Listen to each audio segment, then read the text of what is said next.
Assalamualaikum warahmatullahi wabarakatuh.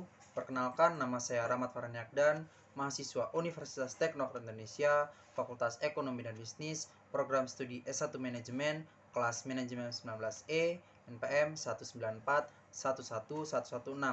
Baik, di sini saya akan menjelaskan materi tentang konflik dan negosiasi. Definisi konflik. Konflik adalah suatu proses yang bermula ketika satu pihak merasakan bahwa pihak lain telah mempengaruhi secara negatif. Lalu ada pandangan tentang konflik, yaitu ada 3. Pandangan tradisional, pandangan hubungan kemanusiaan, dan pandangan interaksionis. Isi dari pandangan tradisional yaitu semua konflik bahaya dan harus dihindarkan. Isi dari pandangan hubungan manusia yaitu lumrah, alami, tidak dapat dihindari. Isi dari pandangan interaksionis yaitu harus terjadi, menimbulkan semangat, kreativitas. Lalu ada konflik dalam kepemimpinan. Pengertiannya, segala macam pertentangan atau interaksi antagonis, segala macam bentuk hubungan manusia yang mengandung sifat berlawanan. Lalu ada sumber konflik dalam organisasi. Yang pertama, manusia dan perilakunya. Yang kedua, struktur organisasi. Yang ketiga, komunikasi. Lalu ada negosiasi, strategi tawar-menawar.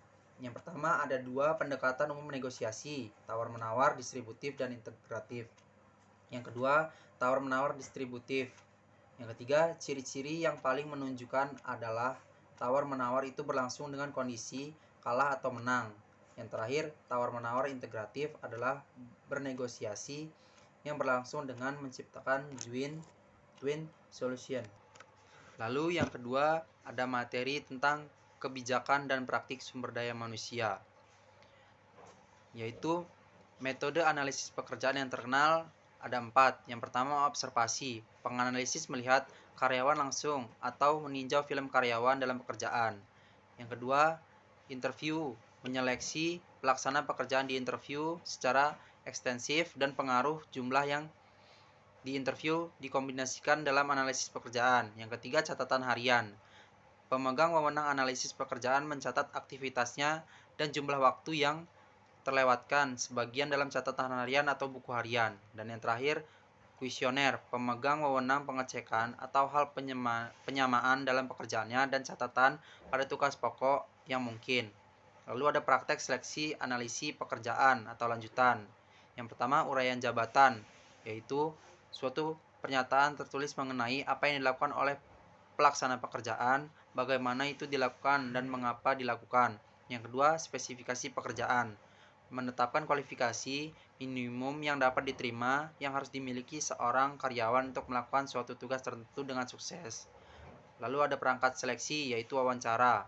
Yang pertama, wawancara merupakan peranti yang paling sering digunakan. Yang kedua, karena cenderung mempunyai pengaruh sangat besar pada keputusan seleksi. Lalu ada perangkat seleksi. Yang pertama, tes tertulis yang isinya intelligence, aptitude, ability, interest, integrity. Tes harus menunjukkan keefektifan persyaratan kinerja sesuai dengan pekerjaan terkait.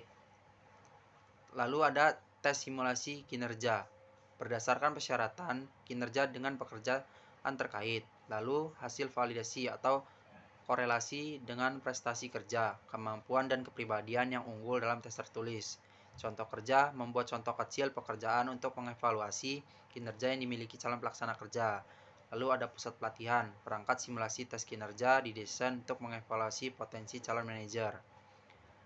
Lalu ada program pelatihan dan pengembangan, terdiri dari keterampilan teknis, literasi dasar, kemampuan interpersonal, pemecah masalah.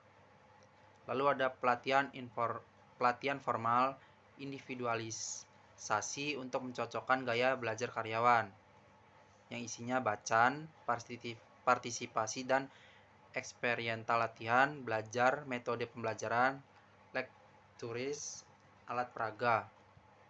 Ada pengembangan karir. Yang pertama, tanggung jawab organisasi, yang isinya mengkomunikasikan secara jelas tujuan dan strategi masa depan organisasi. Yang kedua, menciptakan peluang pertumbuhan. Yang ketiga, menawarkan bantuan keuangan. Yang terakhir, menyediakan waktu bagi karyawan untuk belajar. Lalu ada tanggung jawab karyawan, yang isinya kenalilah diri Anda sendiri. Yang kedua, kelola reputasi Anda. Yang ketiga, ciptakan dan pertahankan kontak jaringan kerja. Yang keempat, tetaplah mengikuti perkembangan terbaru. Yang kelima, jaga keseimbangan antara kompetensi spesialis dan generalis Anda. Yang keenam, dokumentasikan prestasi Anda. Dan yang terakhir, jagalah pilihan Anda tetap terbuka.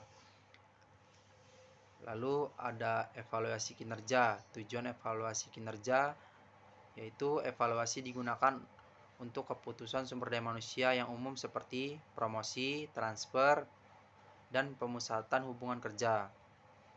Lalu ada evaluasi pengidentifikasi kebutuhan pelatihan dan pengembangan yang berfokus pada keterampilan dan kompetensi karyawan. Lalu ada keefektifan program seleksi dan pengembangan dapat ditentukan dengan menilai seberapa baik karyawan yang telah berperan serta tersebut pada evaluasi kinerja mereka. Lalu memberikan umpan balik kepada karyawan mengenai pandangan organisasi akan kinerja mereka. Evaluasi digunakan sebagai dasar untuk alokasi imbalan, meliputi kenaikan gaji dan imbalan lainnya. Lalu ada evaluasi kinerja atau lanjutan. Evaluasi kinerja dan motivasi. Jika karyawan termotivasi untuk melakukan kinerja, maka kinerja harus jelas. Kinerja harus berhubungan dengan pekerjaan. Kinerja harus dievaluasi secara akurat. Kinerja harus dihargai dengan baik. Lalu